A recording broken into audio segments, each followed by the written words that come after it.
22장을 마무리를 하려고 합니다. 지금까지 예수님께서는요, 바리새인들과 서기관들 그리고 대제사장과 장로들에게 끊임없는 그 공격성의 질문을 받으면서 하루하루를 견뎌내셨어요. 인간적으로 생각하면 지치고 힘든 하루였을 거예요. 하지만 예수님께서는 그 모든 질문들에 하나하나 지혜롭게 대답하시면서 그들의 악함을 드러내셨고 아무 말도 할 수 없게 만드셨어요. 물론 그렇다고 해서 예수님께 대해 악의를 가지고 있었던 그 사람들이 예수님의 말씀에 설득당해서 제자가 되었다거나 또는 믿음을 갖게 된 것은 아닙니다. 여전히 악의가 있으나 예수님께 더 이상 반박할 말이 없어서 어찌할 수 없는 상태가 된 것뿐이에요. 그런데 그런 상황 속에 있었던 바리새인들에게 이제 예수님께서 역으로 질문을 하십니다. 사실 우리가 이미 말씀 속에서 봤던 것처럼 예수님께서는 당신을 향한 날선 질문에 오히려 질문으로 대답하셨던 경우가 많이 있습니다. 예컨대 21장에서 예수님의 권위에 대해 질문했던 대제사장과 장로들에게 그 질문 대답 대신에 두 아들에 대한 비유를 말씀하셨죠. 그렇게 질문을 하셨고요. 또 바리새인들의 그 세금 논쟁에 있어서도 역으로 질문을 하시면서 세금 낼 돈의 형상과 글이 누구의 것이냐고 물으셨습니다. 그렇게 유대 종교 지도자들에게 질문을 하셨던 예수님인데, 이제 또다시 예수님께서는 바리새인들에게 질문을 하시는 거예요. 41절 말씀을 한번 같이 읽어보겠습니다. 41절 읽습니다. 바리새인들이 모였을 때에 예수께서 그들에게 물으시되, 아멘. 이 전의 질문들, 그러니까 조금 전에 말씀드렸던 것처럼 바리새인이나 사두개인들의 장로들의 질문에 역으로 질문으로 대답하셨던 것과는 달리 지금의 질문은 조금 상황이 다릅니다.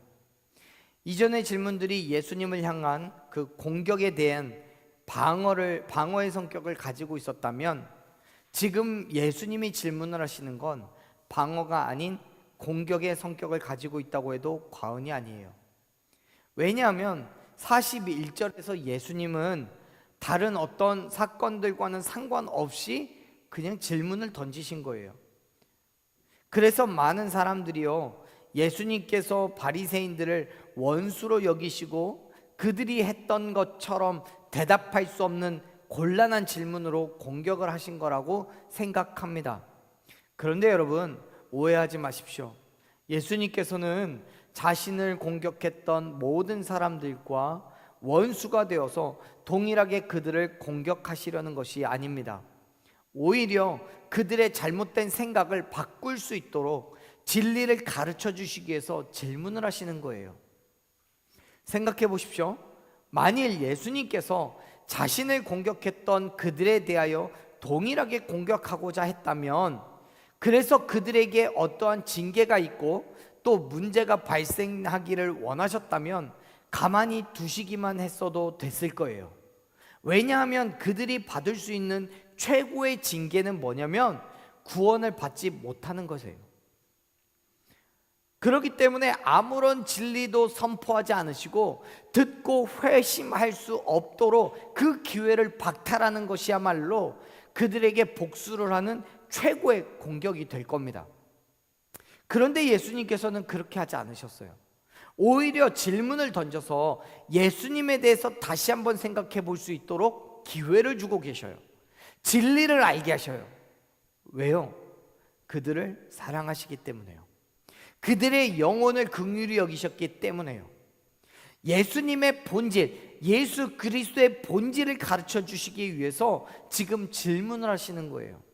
사랑하는 여러분, 세상 가운데 있는 불신자들이나 이방인들, 특히 교회나 그리스도인들에 대하여 적대적인 사람들은요, 우리의 적이 아닙니다. 나를 시험 들게 하고 넘어지게 하는 사람들은 우리의 원수가 아니에요. 우리의 원수, 나의 적은 그들로 하여금 범죄하게 만들고 복음을 듣거나 혹은 듣지 못하게 하거나 혹은 믿지 못하게 방해하는 사탄 마귀뿐임이라는 것을 믿으시길 바랍니다. 여러분, 죄는 미워하되 사람은 미워하지 말라라고 말하는 게 있잖아요. 그것처럼 그들은 사탄에 사로잡혀 있는 불쌍한 영혼인 거고 우리의 긍휼의 대상인 것뿐이에요. 그렇기 때문에 내 주위에 나를 핍박하는 사람이 있다면, 나를 적대하는 사람이 있다면 여러분 간절히 바라건대 긍휼히 여기십시오. 그의 영혼을 안타까워하십시오. 그들을 길 잃은 양으로 바라보고는 진정한 예수 그리스도의 복음을 선포하는 저와 여러분 되기를 간절히 소망합니다. 우리가 싸워야 할 대상은 연약한 인간이 아니라 그에게 역사하고 있는 사단 마귀라는 사실을 기억하시길 바라요. 앞에서도 말씀드렸지만 예수님께서도 바리새인이나 사두개인들 같이 유대인들에게 매번 배척당하고 핍박당하셨지만 그들을 여전히 사랑하고 긍휼히 여기셨습니다. 그래서 그들에게 그리스도에 대한 그릇된 인식이 아닌 본질을 가르쳐주고 싶으셨어요. 그래서 42절에서 이렇게 질문을 하시는 거예요. 42절 말씀 읽어봅시다. 너희는 그리스도에 대하여 어떻게 생각하느냐? 누구의 자손이냐? 대답하되 다윗의 자손이니이다. 아멘. 예수님의 질문은 그리스도가 누구의 자손이냐는 거예요. 이 질문을 통해서 예수님께서 결론 내리시고자 하는 그 방향이 뭡니까?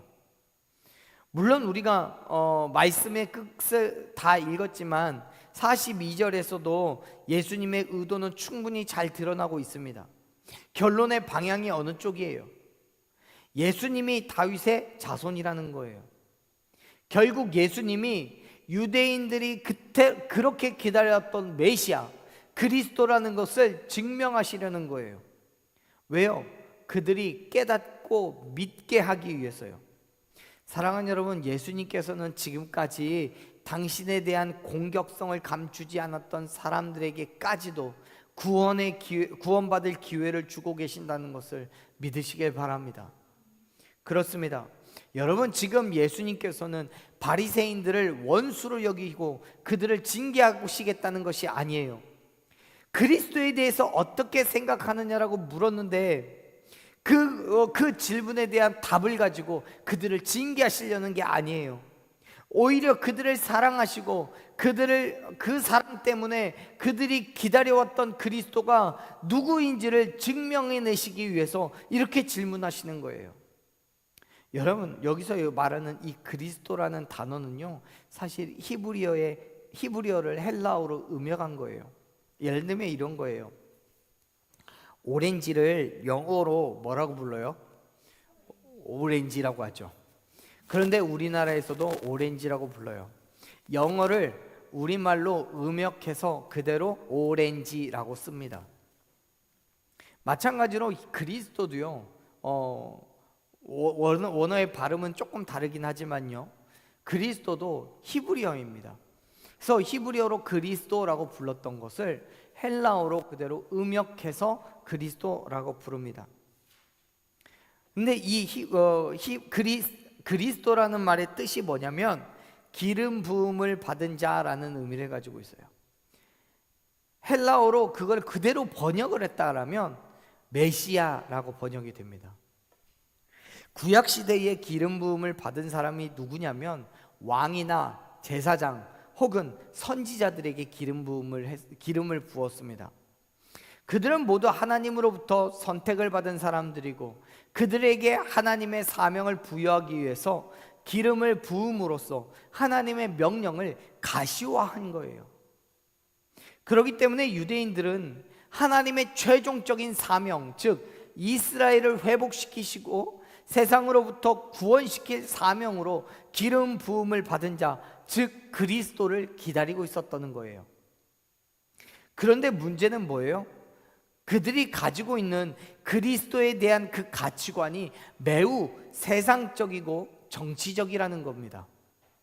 즉 당시의 바리새인들을 비롯한 많은 유대인들이 기다리고 있었던 메시아는 다윗의 자손으로서 다윗 왕의 왕위를 이어받아 다윗 왕국의 재현을 위하여서 이스라엘에서 로마를 몰아내고 이스라엘 백성들에게 회복을 가져다 주는 그런 정치적인 메시아로 믿고 있었던 거예요.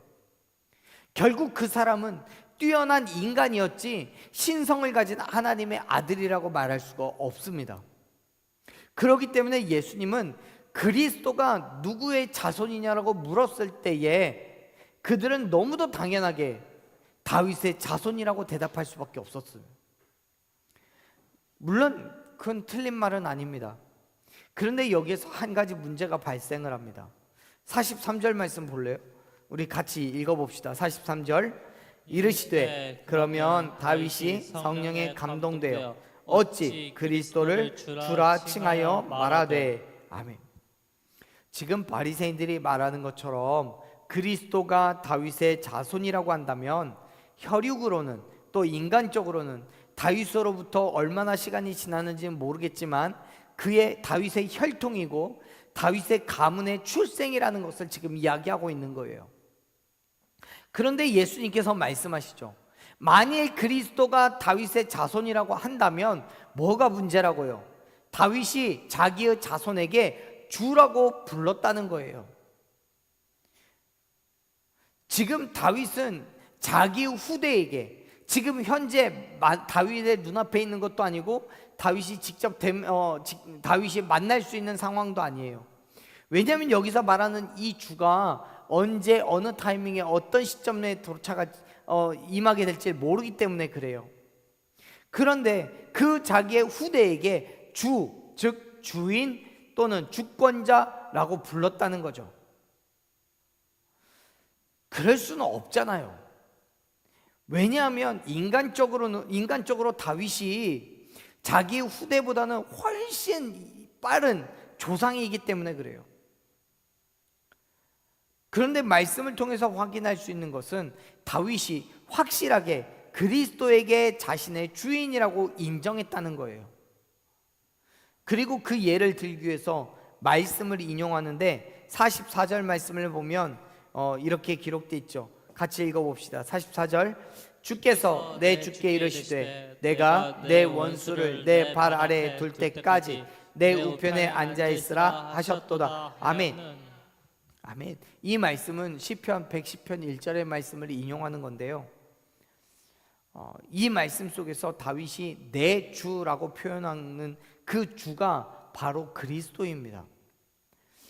예수님 시대의 이 주라는 단어는 주인, 소유자, 주권자 이런 의미를 가지고 있는데 보편적으로는 어떤 사람이나 사물의 소유자로서 힘과 권위를 가지고 있는 사람을 의미하는 단어로 쓰여요. 그렇기 때문에 이 단어는요, 존중이나 존경을 표현하는 것으로서 종들이 주인에게 사용하는 표현의 일부입니다. 물론 가장 높은 통치자나 또 로마의 황제를 지칭하는 단어이기도 합니다. 그런데 여러분, 이 단어가 예수님께 사용될 때에는 십자가에서 죽으시고 부활하신 사건과 함께 이해가 돼요. 무슨 말이냐면 계시록 5장 9절 말씀을 보면 매우 자세하게 설명을 하고 있는데 예수님께서 죽임을 당하사 각 족속과 방언과 백성과 나라들 가운데에서 사람들을 피로 샀다라고 표현을 합니다. 그래서 사람들을 피로 사서 어떻게 했다고요? 하나님께 드렸다고요. 예수님이 당신의 피로 사람들을 사셨어요. 샀기 때문에 그 소유는 누구에게 있어요? 사람들의 소유는 누구에게 있어요? 예수님께 있다는 거예요. 근데 그 예수님이 사람들을 사서 하나님께 드렸어요. 여러분, 모든 인간에 대한 특별한 소유권이 예수님께 있고 그 예수님께서 소유권을 하나님께 드렸다는 것을 믿으시길 바랍니다. 모든 믿는 자의 주인이 되셨다는 거예요. 그렇습니다. 예수님께서는 나를 위해서 십자가에서 죽으시고 부활하심으로 말미암아 나의 주인이 되셨음을 믿으시길 바랍니다. 그런데 여러분, 여기에서 우리가 집중해야 되는 것은 뭐냐면은 다윗이 그리스도를 주라고 불렀던 이유예요. 43절 말씀을 보면 여러분, 다윗이 그리스도를 주라고 불렀던 그 이유가 무엇입니까? 43절에서 분명하게 이야기합니다. 성령에 감동되었다고요. 그렇습니다. 다윗은 자기의 지혜로 그렇게 말한 게 아니에요. 성령의 능력과 권능에 완전히 사로잡혀서 당시 다윗은 보지도 못했고 알지도 못했던 그리스도를 나의 주인이라고 확신하여 말하고 있는 거예요. 사랑하는 여러분, 우리가 진리를 진리로 인정하고 완벽하게 받아들일 수 있는 방법은 성령에 충만하였을 때임을 믿으시길 바랍니다. 바울은요, 고린도전서 2장 10절에서 이야기합니다. 성령은 곧 모든 것, 곧 하나님의 깊은 것까지도 통달하게 하신다고요. 그렇습니다. 성령이 우리에게 충만할 때 하나님의 역사하심을 여러분 깨닫게 될 줄로 믿습니다. 다윗이 자신의 후손인 그리스도를 주라고 고백한 것은 그가 성령에 충만한 사람이었기 때문입니다. 그리고 그렇기 때문에 후손 가운데서 메시아로 오실 이가 있다는 것을 알게 된 거예요. 깨닫게 된 거예요. 마음에 감동이 된 거예요. 그리고 그 메시아는 단순하게 인성으로 위대한 것뿐만 아니라 진정한 하나님의 아들이라는 본질적인 의미를 부여하고 있어요. 사랑하는 여러분, 예수님께서는 나의 주인이시며 만유의 주가 되심을 믿으시길 바랍니다. 내 삶의 주권자가 되시는 예수님을 믿고 의지하며 나아갔을 때 예수님께서는 당신의 계획과 뜻하신 바대로 저와 여러분을 인도하여 주실 줄로 믿습니다. 그렇습니다. 예수님께서는 이 땅의 주인으로 오셨습니다. 당신의 피값으로 우리를 사서 우리를 당신의 소유로 삼으신 줄로 믿습니다. 예수님이 나의 주인이시기 때문에 우리는 이 땅에서 내 의지, 내 뜻이 아니라 주인이신 예수님의 의지, 예수님의 뜻으로 살아가야 되는 거예요. 그때 우리는 이 땅에서 승리할 수 있습니다. 내 힘과 능력이 아니라 예수님께서 이기고 승리하게 하셨기 때문에요. 여러분, 죽임을 이기시고 승리하신 예수님, 만유의 주인이 되신 예수님께서 나의 주인이신데 이 땅에 우리에게 두려울 게 뭐가 있겠습니까? 사랑하는 여러분, 예수님께서 저와 여러분에게 승리를 선포하게 하신 줄로 믿습니다. 44절에서도요, 예수님께서 인용하시는 다윗의 시에 분명하게 사실이 드러나 있습니다. 보십시오. 내가 내 원수를 내 발 아래 둘 때까지 내 우편에 앉아 있으라, 그렇게 말씀하시잖아요. 무슨 말입니까? 하나님께서 모든 사단의 세력을 패배시키시고 굴복하실 거라는 거예요. 그리고 예수님께서는 하나님과 함께 영광의 자리에서 이 땅을 통치하신다라고 말씀하시는 거예요. 그리스도인들은 그냥 하나님께서 나를 통하여 이루실 그 일에 동참하며 삶의 모든 것을 맡겨드리면 되는 거예요. 어차피 그 일은 내 힘과 내 능력으로는 결코 할 수 없는 일인 거잖아요. 왜요? 우리가 싸우는 싸움은요, 에베소서 6장 12절에서 말씀하시는 것처럼 혈과 육을 상대하는 것이 아니기 때문에 그래요. 에베소서 6장 12절 말씀에는 분명히 기록되어 있습니다. 우리가 싸우는 그 싸움의 대상은요, 혈과 육을 상대하는 것이 아니라 통치자들과 권세자들과 이 어둠의 세상의 주권자들이라고 말하고 있습니다. 하늘의 악한 영들을 상대한다라고 기록하고 있어요. 그 싸움에서 우리의 주인 되신 예수 그리스도께서 이기고 승리하실 줄로 믿으시길 바랍니다. 예수님께서는 다윗의 고백을 통해 그 모든 일을 행하실 그분이 바로 그리스도시고 그 그리스도가 바로 나 자신이라고 증거하십니다. 그리고 말씀하시죠. 45절 말씀 읽겠습니다.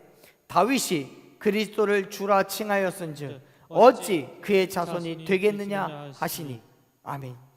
여러분, 분명히 시간의 흐름 속에서는 다윗이 수백 년 전의 사람이고요. 예수님과는 시간적인 차이가 너무 커서 결코 만날 수 있는 그런 관계가 아닙니다.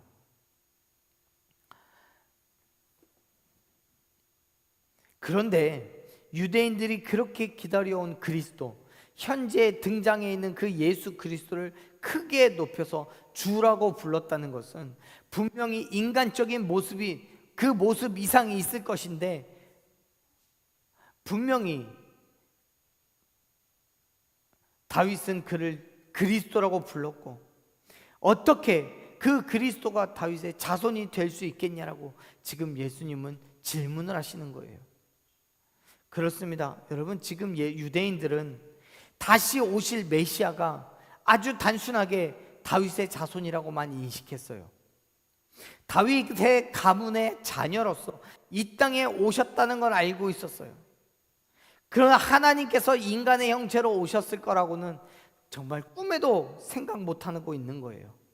그래서 예수님은 성경에 대해서 연구하고 잘 알고 있는 바리새인들에게 시편 110편 1절의 말씀을 인용하여서 메시아가 단순하게 다윗의 자손이 아니라 그 이상의 존재라는 것을 말씀하고 계시는 거예요. 여러분, 유대인들은요, 스스로 율법에 대해서는 완전한 지식을 가졌다라고 자랑했습니다. 그런데 메시아에 대한 이해가 없었어요. 아니, 애당초 믿지 않았습니다. 사랑하는 여러분, 구원은요, 지식으로 얻는 게 아닙니다. 구원은 어떻다고요? 지식으로 얻는다고요? 지식으로 얻는 게 아니에요. 구원은 완전한 믿음으로 얻음을 기억하시길 바랍니다. 예수 그리스도께서 나를 위하여 이 땅에 오셨고 나를 위하여 죽으시고 부활하심으로써 내 모든 죄가 용서받았다는 그 사실, 그것은 예수 그리스도 때문이라는 거예요. 예수님이 하나님의 아들이시기 때문에 그 모든 일들이 예수님으로 인해서 이루어졌다는 거예요. 그래서 예수님이 나의 주인이라는 것을 여러분 믿어야 되는 거예요. 그리고 정말 예수님을 나의 주인으로 삼고 예수님을 의지하며 한 걸음 한 걸음 나아가는 저와 여러분 되기를 간절히 축원합니다. 여러분, 예수님께서 예루살렘 성에 입성하신 이후에 성전 정화 사건을 시작으로 유대 종교 지도자들과 많은 논쟁을 벌였어요. 단 하루 동안 4가지 논쟁을 벌입니다. 하지만 여러분, 오늘 우리가 함께 읽은 이 사건을 끝으로 더 이상 질문은 없습니다. 왜요? 너무나 놀랐기 때문에요. 46절 말씀인데요, 46절 같이 읽어봅니다. 한마디도 능히 대답하는 자가 없고 그날부터 감히 그에게 묻는 자도 없더라. 아멘. 사실 바리새인들은 예수님을 메시아로 인정하지 않았습니다. 오히려 예수님을 메시아로 믿고 따르는 무리들을 싫어했고, 예수님이 자신을 다 지칭하여서 하나님의 아들이라고 말하는 것도 분노했습니다. 그래서 많은 질문으로 예수님께 도전했지만 한결같이 다 실패를 하고 말았어요. 오히려 예수님께서는 다윗도 메시아를 주로 불렀다라는 역사적인 사실과 그에 대한 설명으로 유대인들의 모든 논리를 깨뜨리시고 당신의 메시아 되심을 선포했습니다. 그 말을 듣고 유대인들은 더 이상 반론을 제기할 수도 없을 만큼 놀란 거예요. 사랑하는 여러분, 바리새인들은 예수님 앞에서 더 이상 어떤 말도 할 수가 없었습니다. 그들 가운데 하나님께서 행하실 일에 대해 정확하게 아는 사람은 없었고, 인간의 자랑과 만족을 위해서 지식만 쌓아놓은 사람들만 있었습니다. 그렇기 때문에 하나님의 모든 일을 알고 계신 예수님께서는 진리를 선포하실 때 그들은 침묵할 수밖에 없었던 거예요. 사랑하는 여러분, 그리스도에 대한 지식을 쌓는 것 중요합니다. 필요합니다. 그러나 그 지식으로는 결코 구원을 얻을 수 없음을 믿으시길 바랍니다. 지식보다 여러분 진리를 발견하십시오. 하나님을 모르는 사람도요, 얼마든지 지식은 가질 수 있습니다. 그러나 진리를 모르고서는 하나님을 알 수가 없어요. 빌립보서 3장 8절 말씀을 보면 바울은 그렇게 고백합니다. 내 주 그리스도 예수를 아는 지식이 가장 고상하다고요. 그런데 내가 그를 위하여, 예수님을 아는 그 지식을 얻기 위하여 내가 가진 모든 것을 잃어버리고 배설물로 같이 여겼다라고 고백합니다. 바울은 여러분, 어떤 유대인들보다도 탁월한 율법의 지식을, 성경의 지식을 가지고 있었습니다. 그러나 부활하신 예수님을 만나고 나서는 그 지식보다 진리가 더욱 귀하고 중요하다는 사실을 깨달았습니다. 이전에 자기가 공부했던 그 모든 것들을 배설물과 같이 여기고 오직 예수님만 따랐다라고 성경은 고백합니다. 그래서 예수님을 만나기 전에 귀하다고 생각했던 모든 것들을 아낌없이 버렸어요. 사랑하는 여러분, 진리를 깨달으십시오. 예수님을 만나십시오. 예수 그리스도가 하나님의 아들 되심을 인정하고 예수님이 나의 주인이라고 고백하는 저와 여러분 되기를 간절히 축원합니다. 할렐루야. 예수 그리스도로 인하여서 이 땅에서 이기고 승리하는 믿음의 삶으로 나아가십시오. 비록 우린 연약하지만, 우리는 아무것도 할 수 없지만, 예수님이 내 안에 임재하셨을 때, 나를 통하여 일하실 것을 기대하고 나아갈 때 하나님께서는 나의 주권자가 되시고 나의 주인이 되셔서 나를 통하여 온 땅 가운데 예수 그리스도의 복음을 선포하게 하실 줄로 믿습니다. 물론 말씀드린 것처럼 지식 중요합니다. 그러나 그 지식이 하나님을 아는 것으로 넘어설 수가 없는 거예요. 사랑하는 여러분, 오늘 다시 한번 우리의 믿음을 점검하고 살아계신 하나님께서 살아있는 자의 하나님 되심을 확신하며 우리에게 허락하신 믿음의 삶을 다시 살아내는 저와 여러분이 되기를 간절히 축원합니다. 믿으시길 바라요. 믿음으로 고백하십시오. 예수님이 하나님의 아들이시라고, 나의 주인 되신다라고, 나의 주권자라고 고백하며 예수님을 의지하고 나아가는 저와 여러분 되기를 간절히 축원합니다.